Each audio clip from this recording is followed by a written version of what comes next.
नमस्कार, मैं हूं आपके साथ मीनाक्षी रजत और आप देख रहे हैं हमारा खास कार्यक्रम नापाक, जहां पाकिस्तान के हर नापाक साजिश का हिसाब होता है, जहां पाकिस्तानी हुकूमत और फौज अपनी ही आवाम पर बंदूक तानती है, वहां सच का पर्दाफाश होता है। एक ऐसा मुल्क जहां हुक्मरानों को न महंगाई की चीख सुनाई देती है, न भूखमरी से बिलखती जनता दिखाई दे रही है। पीओके में गुस्सा उबल रहा है, बलूचिस्तान में आजादी की आग भड़क रही है और इस्लामाबाद में सत्ता की कुर्सी पर संकट के बादल मंडरा रहे हैं।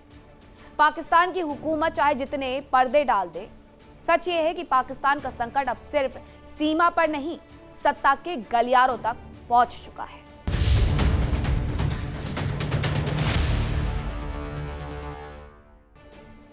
चौदह अगस्त 1947, इस दिन पाकिस्तान आजाद नहीं हुआ था, बल्कि भारत का एक टुकड़ा पाकिस्तान के नाम पर इस्लामिक कट्टरपंथियों और फौजी तानाशाह का गुलाम बना था। आज एक बार फिर पाकिस्तान के लोग उसी गुलामी की जंजीरें तोड़ने के लिए कस मसा रहे हैं। कंगाल पाकिस्तान अपनी आजादी का जश्न मनाने की तैयारी में है, लेकिन इस जश्न से ठीक पहले पाकिस्तान के कब्जे वाले कश्मीर से उठी बगावत की आवाज ने इस्लामाबाद की बेचैनी बढ़ा दी है। पीओके में प्रदर्शनकारियों ने पाकिस्तान के स्वतंत्रता दिवस को ब्लैक डे के तौर पर मनाने का ऐलान कर दिया है। यानी जिस दिन पाकिस्तान अपनी आजादी का जश्न मनाएगा, उसी दिन पीओके में पाकिस्तान की बर्बादी का बिगुल बजाने की तैयारी है।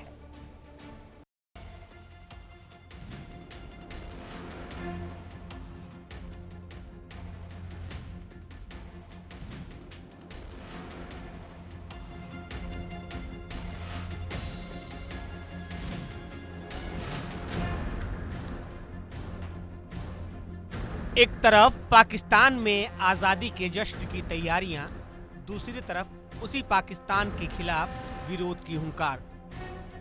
14 अगस्त से पहले पीओके से उठी बगावत की आवाज, जिसने इस्लामाबाद में हलचल बढ़ा दी है। 14 अगस्त 1947, जब दुनिया नक्शे पर एक नए देश का वजूद दर्ज कर रही थी, तब हकीकत में भारत का एक टुकड़ा काटकर अलग किया जा रहा था। नाम दिया गया पाकिस्तान, यानी पाक सरजमी। लेकिन इतिहास गवाह है कि आज़ादी का ये ढोंग पहले ही दिन दम तोड़ चुका था। जिस सरजमी को आज़ाद होना था, वो कट्टरपंथियों के जुनून और रावलपिंडी के फौजी जनरलों के बूटों तले रौंद दी गई। इतिहास गवाह है, कंगाल पाकिस्तान कभी आज़ाद हुआ ही नहीं। एक तरफ रियासत मदीना और जिहाद का नाम देकर अवाम को मुल्लाओं का गुलाम बनाया गया, तो दूसरी तरफ लोकतंत्र का गला घोंटकर रावलपिंडी के जीएचक्यू से देश चलाया गया। सत्ता चाहे कोई भी चुने, चाबी हमेशा जनरलों की जेब में रही। जब भी किसी नेता ने सर उठाने की कोशिश की, उसे या तो फांसी चढ़ा दिया गया या जेल की सलाखों के पीछे धकेल दिया गया। से बचा है। डिफॉल्ट करने तो वही बताया कि मीडिया को पैसा खिला के डिफॉल्ट से बची गया। यही ऐसे हुआ है भाई, कौन सा वही के वही हालात है, वही कोई ना। लेकिन इंटीरियर मिनिस्टर तो कहते हैं सिस्टम डिफॉल्ट कर गया। ये इसका क्यों कसूर है? बच्चे का क्या कसूर है जो इसके पाँव में आके ये शेल गिरा? इसके माँ बाप टैक्स देते हैं, उसी पैसों से खरीद के उसके बच्चों को मारते हो। प्रोटेस्ट करना तो राइट होता है हर किसी का, अगर ये नहीं कर सकते तो फिर तो छोड़ दो। हमने किसी दुकानें तोड़ी है, इन लोगों ने किसी को तबाही की है, तो हर किसी का राइट बनता है कि अपनी प्रोटेस्ट तो कर सकता है हर कोई। मतलब जाति करे तो उनको भी गिरफ्तार करो, हर चीज करो, समझ में आता है। लेकिन अगर कोई प्रोटेस्ट कर रहा है, कोई जवाब अपने हक के लिए उठ रहा है, तो उसको कम से कम करने तो दो। ठीक है, आप क्या शेल मार रहे हो?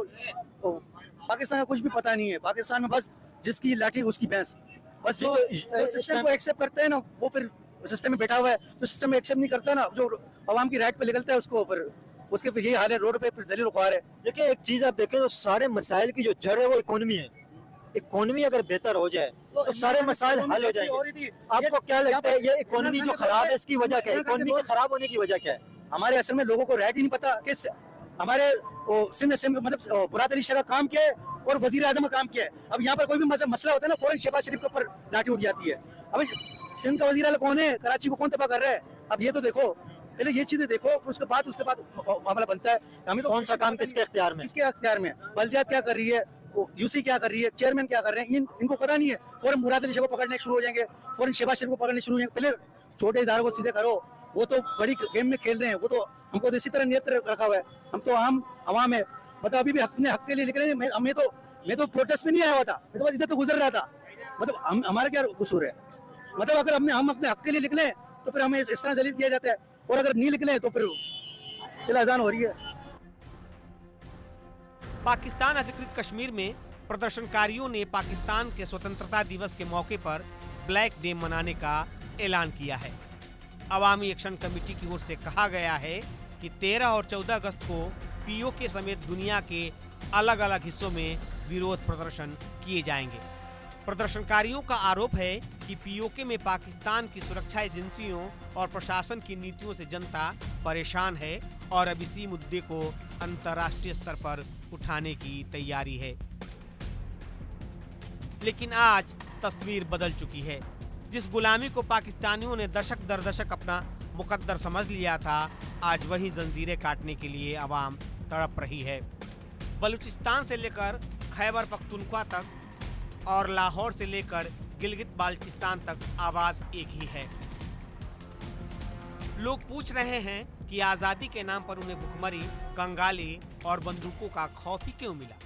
आज पाकिस्तान का आम नागरिक फौजी बूटों की आहट से डरने के बजाय उनके खिलाफ हुंकार भर रहा है।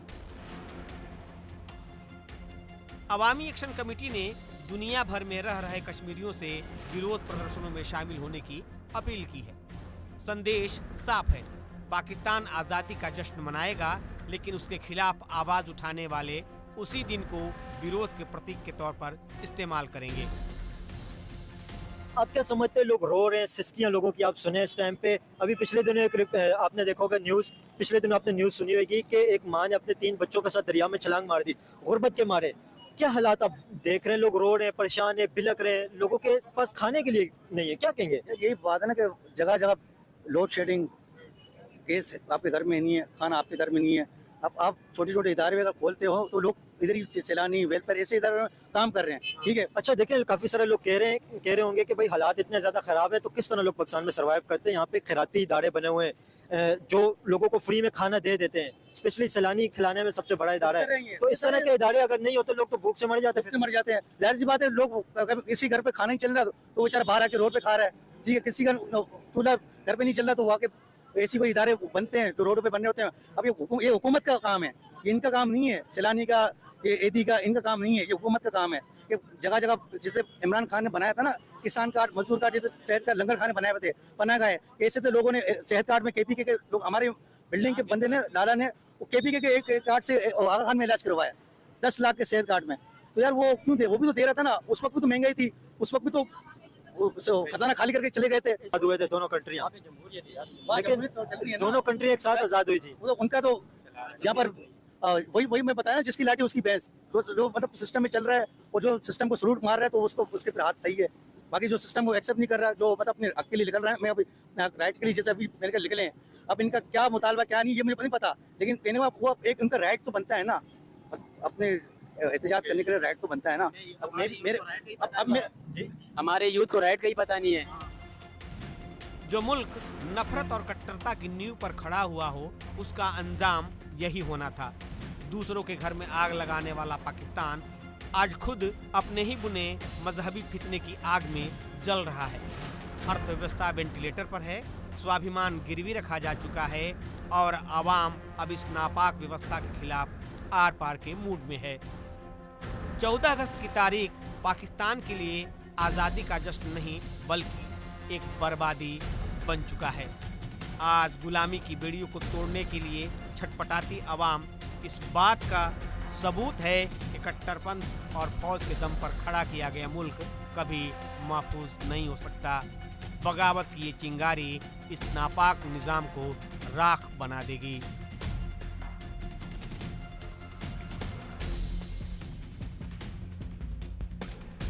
Bureau report, India daily 24/7।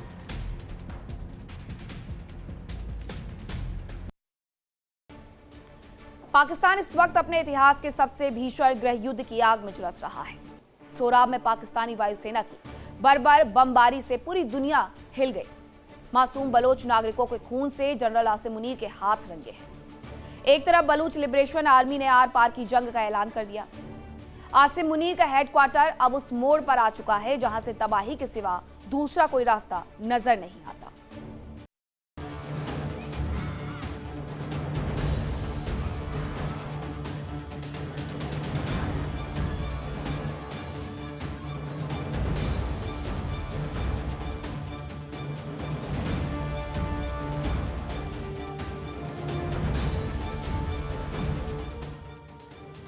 Pakistan में कत्लेआम, बलूचिस्तान में कोहराम, दमन की इंतहा, 30 मौतों से मचा हाहाकार।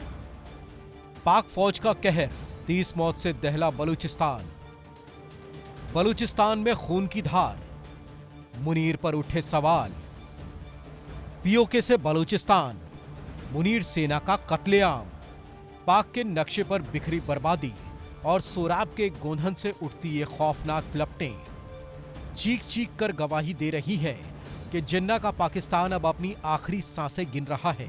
अपनी ही अवाम पर पाकिस्तानी वायुसेना के लड़ाकू विमानों ने बारूद बरसाया और 20 से ज्यादा निर्दोष बलूच नागरिकों की बलि चढ़ा दी। मुल्ला मुनीर की नापाक सेना अपने ही नागरिकों पर कहर बनकर टूट रही है। आसमान से अमेरिकी फाइटर जेट्स बम उगल रहे हैं और जमीन पर बेकसूर बलोच नागरिक दम तोड़ रहे हैं। जिस पाकिस्तान की पहचान ही आतंकवाद को पनाह देने से है, वहां के हुक्मरान प्रधानमंत्री शहबाज शरीफ और सेना प्रमुख आसिम मुनीर अब बलूचिस्तान को पूरी तरह से कब्रगाह बनाने पर आमादा हैं।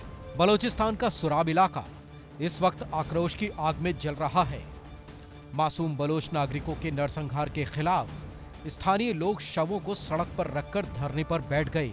इंसाफ की मांग को लेकर बलोच समुदाय के लोग पाकिस्तान प्रशासन के खिलाफ, इंसाफ की मांग को लेकर बलोच समुदाय के लोगों ने पाकिस्तानी प्रशासन के खिलाफ हल्ला बोल दिया।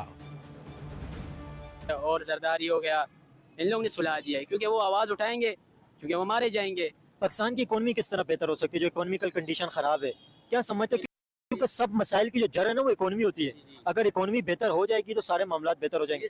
आप क्या समझते हैं इकोनॉमी किस तरह बेहतर हो सकती है प्रैक्टिकली, अगर आप बताएं? क्योंकि ना ये लोग क्यों बह रहे हैं, ये अपने हक के लिए आए, क्योंकि ये एक ही इमरान खान ही कर सकते हैं सब कुछ, इसके अलावा कोई नहीं कर सकता। 2050 इमरान खान के अलावा सब फेल है। ये भी कर सकते हैं यार, इमरान खान नहीं कर सकता। इमरान खान ने ठेका नहीं लिया, ये भी कर सकते हैं। ये चाहे तालीमी इदारे अच्छे करें, तो लोगों को तालीम दें, लोगों को सेहत का चीजें दें, प्रोवाइड करें। इतने टैलेंट है यार, बस इमरान खान को आना चाहिए, क्योंकि जो लोगों के लिए सोचते हैं तो लाजमी है तरक्की करेगा मुल्क। जो इमरान खान के अलावा ऐसे इकोनॉमी के लिए क्या काम करना चाहिए जिससे इकोनॉमी बेहतर हो जाए? इकोनॉमी इससे बेहतर होगी जब आप लोगों की बातें सुनेंगे ना कि लोग क्या मांग रहे हैं, उनको क्या देना चाहिए। क्या मांग रहे हैं लोग? लोग अपना हक मांग रहे, बिजली मांग रहे, गैस मांग रहे, पानी मांग रहे। हुकूमत नहीं दे रहे तो कौन देगा? कोई आएगा थोड़ी नहीं। अगर ये हुकूमत सब कुछ दे दे, आप इस हुकूमत को एक्सेप्ट करेंगे? जी बिल्कुल एक्सेप्ट करेंगे, लाजमी एक्सेप्ट करेंगे। हमें तो अपने हुकूक चाहिए ना, हमें तो ये नहीं चाहिए कि इमरान खान आए, शहबाज शरीफ आए, जो आए, मगर हमें अपने हुकूक पूरे मिलने चाहिए ताकि इससे हमारे मुल्क का नाम रोशन हो। अब ये सारी चीज मिल जाती तो हम इधर थोड़ी आते। आप क्या कहना चाहेंगे? पब्लिक क्या मांग रही है? पब्लिक को क्या चाहिए और इकोनॉमी किस तरह बेहतर हो सकती है? पब्लिक ये चाह रही है कि क्योंकि उनको काम दिया जाए। आजकल काम नहीं है, हर तरफ बेरोजगारी है, लोग अपने ज़मीन बेचकर बाहर चले जाते हैं अपना घर संभालने के लिए, और पब्लिक क्या कर सकती है? घर पे गुर्बत है, बिजली नहीं है, गैस नहीं है। आप क्या समझते हैं इंडिया के हवाले से? आप क्या कहना चाहेंगे जिस तरह इंडिया ग्रो कर रहा है? इंडिया हमसे बहुत अच्छा है अभी, क्योंकि इनके पास यूथ अच्छी है, क्योंकि वो यूथ निकलेगी तो सब कुछ होगा। अगर ये यूथ नहीं निकलेगी तो कुछ नहीं होगा। जो ये नई हुकूमतें आई हैं, ये हमें ऐसे लॉलीपॉप देते हैं कि यूथ के लिए हम यूँ प्रोग्राम कर रहे हैं, यूँ प्रोग्राम कर रहे हैं। स्कीम निकाल दी, बेनजीर स्कीम निकाल दी, मरियम साहब ने वो नौजवान प्रोग्राम निकाल दिया। अब जाए किसको मिलता है? किसी नौजवान लड़के किसी सियासी पार्टी से अगर वाबस्ती है तो उसको लोन मिल सकता है। बाकी जैसे मैं नौजवानों में पता नहीं क्या सोच के पाकिस्तान से बाहर गया था, सऊदी अरब, मैंने अच्छा काम करा, इमरानगढ़ के दौरान को पता क्या अच्छा खासा कमाया। अब मैं पाकिस्तान आके अपनी जॉब ढूंढता फिर रहा हूँ, जबकि मैं एज अ बरिस्टा की जॉब करता हूँ। मुझे कहीं जॉब नहीं मिल रही 40,000 से ऊपर की, यहाँ मुझे 40,000 तक की नौकरी नहीं मिल रही। मजबूरन मैं क्या कर रहा हूँ, किसी से रिक्शा लेके भाड़े पे रिक्शा चला रहा हूँ। क्यों चला रहा हूँ? कि हमारे मुल्क में रोजगारी नहीं है। बलूचिस्तान की ये तड़प अब किसी से छिपी नहीं है। शहबाज और मुनीर की जोड़ी को ये लगता है कि वो बम के जोर पर बलोच जनता की आवाज को दबा देंगे। लेकिन सच तो ये है कि बलूचिस्तान के हर घर से अब आजादी की आवाज उठने लगी है। पाकिस्तान का दोहरा रवैया और दुनिया की ये खामोशी इतिहास में एक काले अध्याय की तरह दर्ज होगी।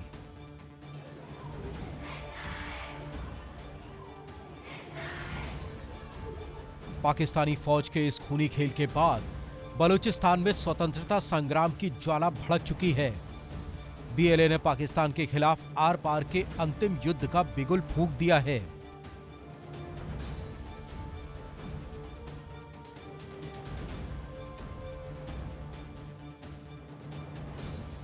बलोच नेताओं की आंखें अब दुनिया के सबसे बड़े लोकतंत्र यानी भारत की ओर टिकी हैं।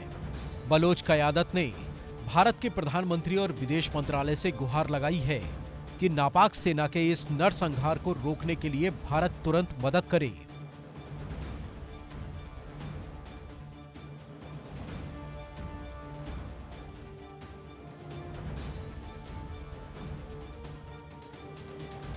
देखिए, इंडिया जो सोचता है अपनी नौजवान नस्ल के यूथ के लिए सोचता है, उनका तालीमी निज़ाम देके हमारे से लाख गुना बेहतर है। आप शहर के अंदर आ जाए, यहाँ तालीमी निज़ाम सब प्राइवेट है। सब इंडिया का तालीमी निज़ाम आप क्या समझते, क्या ऐसी वजह कि उन्होंने अपना एजुकेशन सिस्टम बेहतर किया हुआ है?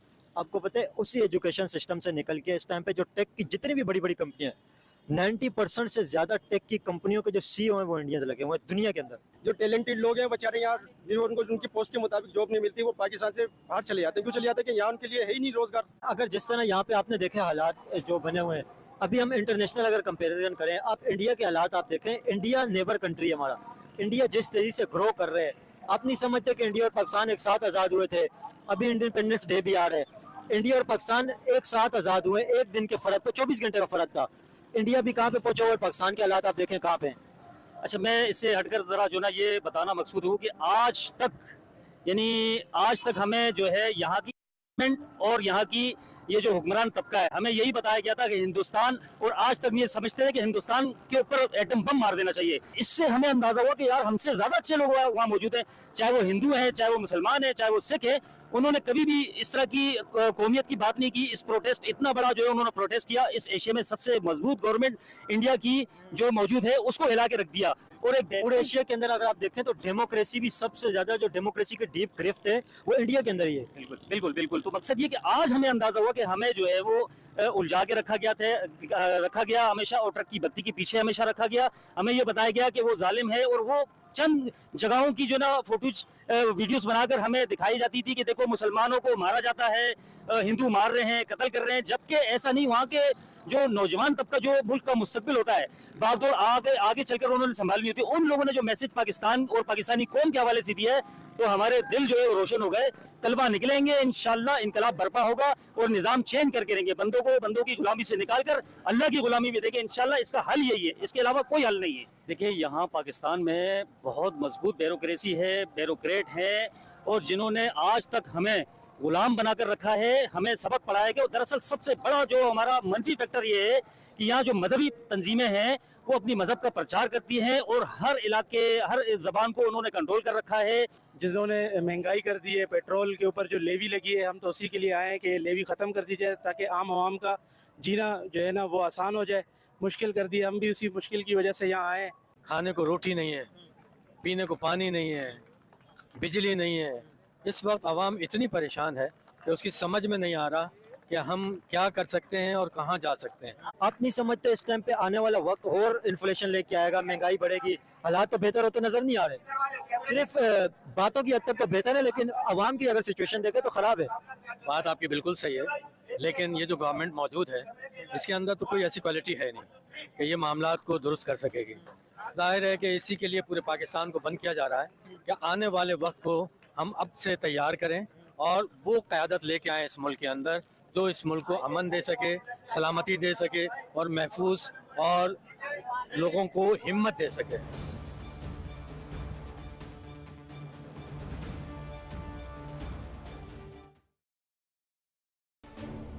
नापाक में आज के लिए मेरे साथ इतना ही। कल फिर होगी मुलाकात कुछ नई खबरों के साथ। रुक रहे छोटे से ब्रेक के लिए, कहीं मत जाइएगा, खबरों का सिलसिला लगातार जारी है।